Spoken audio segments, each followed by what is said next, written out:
Chelsea's era during Roman Abramovich has always been a buying club, and a large part of Lampard's praise last season was the fact that he managed to utilize the youth. Yes, albeit not by choice, but he managed to find success with the youth.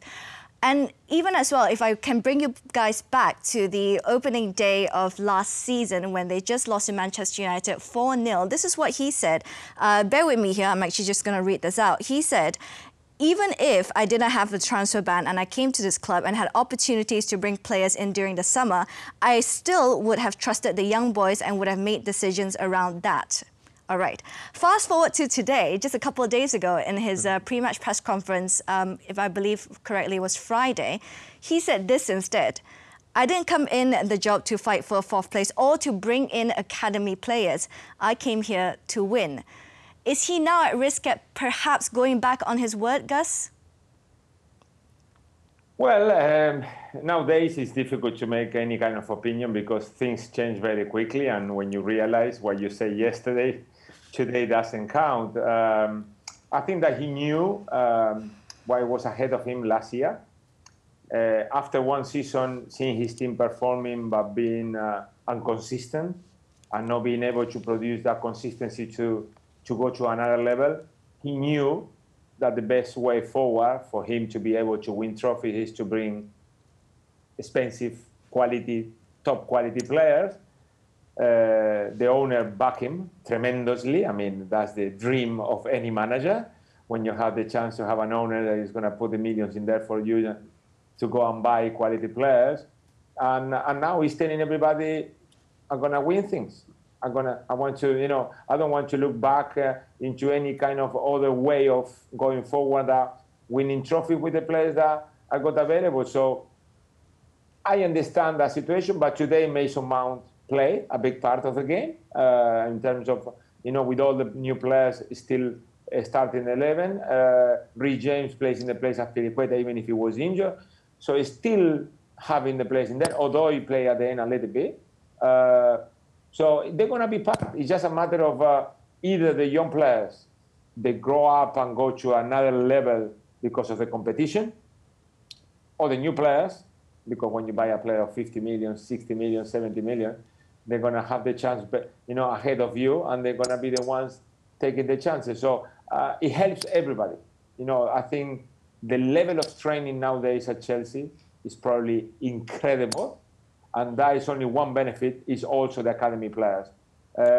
We'll come back to him what he said last year. If he wins trophy, nobody will remember. But you talk about that little competition, which is something that Mason Mount did come out to say, but I do believe that it's something that players have to say to the media anyways.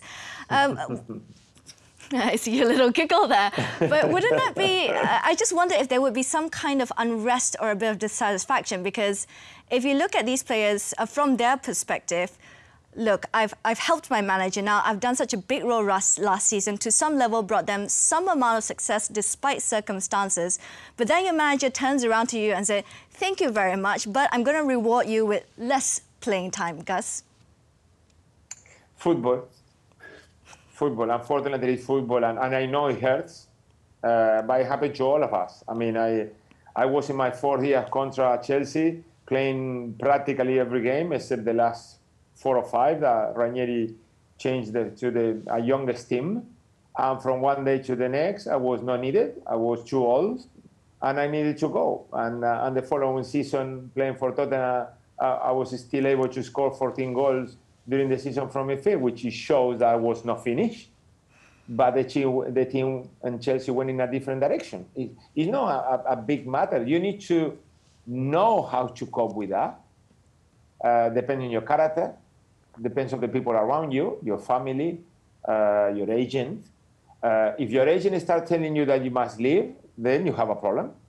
If your agent convinces you that you need to fight for your place, learn from these spectacular players, and maybe convince the manager that you should play ahead of them, then you're going to become an absolutely top-class player. Because imagine any one of the young players playing ahead of Ziyech, Pulisic, Werner, Havertz, or whatever you want to pick.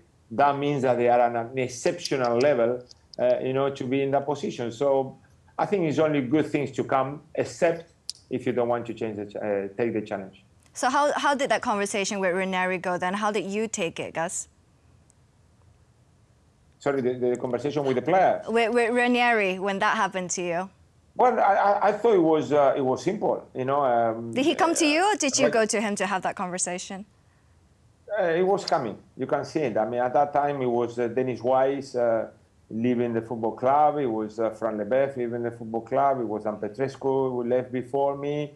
And I was the next one. It was clear that Ranieri thought the team was a little bit old and we needed to get younger players. And that's part of football. You know, you cannot play forever. You are not the one that the manager will pick week in, week out. And depending on how much you believe in yourself, you will go somewhere. There is a challenge, and it's important what you're saying, because, for example, I always think about Odoi. No? Also, Odoi, he was already in a situation where he wanted to leave, or that's the rumors that are coming from inside the club. And it was a chance for him to go to Bayern Munich and other teams in Germany, following the steps of plenty of English players that they finished in Germany. Now, somehow he stood, he signed a new contract, he got injured badly, he came back, and now you got players ahead in his position that if he's not at the top of his game, he's not going to be able to play, and carefully, because maybe he's not going to even make the bench. So that is a situation that every single player needs to resolve personally first, with the opinion of the manager. Me, with Ranieri, I didn't talk to him. The only information I had, I was probably playing more than what I think. For me, it was no more than what I think, because I wanted to play every game 90 minutes, so it was no more than that. But you understand and you smell it if you are clever enough and you understand the game. I don't think you have to go and put the manager in the situation to, you know, push you out or not. I don't know, Gary, but I was not the type of player to go and see the manager when I was not playing. No. I want you to say, give me 5 minutes and I will show you. If you give me 20, you got a big problem, because I definitely show you that I deserve to play. That was my way of understanding football. Nowadays, I think the kids, they get pushed by people around them to go and ask the manager why they don't play. And that, I think, put the manager in a tough situation, because I like to be honest. Yeah, and I think another thing that happens at football clubs as well, if you've come through the ranks, and it happened with me at Brighton, I played for the youth team, played for the reserve team, then I was in the first team.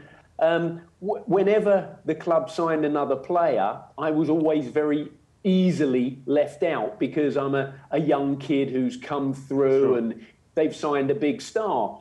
And then when I got transferred to Tottenham, suddenly there was a big shift, and suddenly I was one of their main signings that year. And even if I wasn't playing particularly well, the manager was very strongly inclined to play me still, because he had to justify the fact that he'd signed me as well. Having said that, what I would also say is, even if you have been signed by a club, and they'll do anything they possibly can because you are the one they want, when it gets to the stage that you are now of no great use to them, you know, you're out the door. Forget it. You know, they'll move you on as quickly as they badly wanted you at the front end. Michel, it's a brutal business. It's like a cattle market. It really is.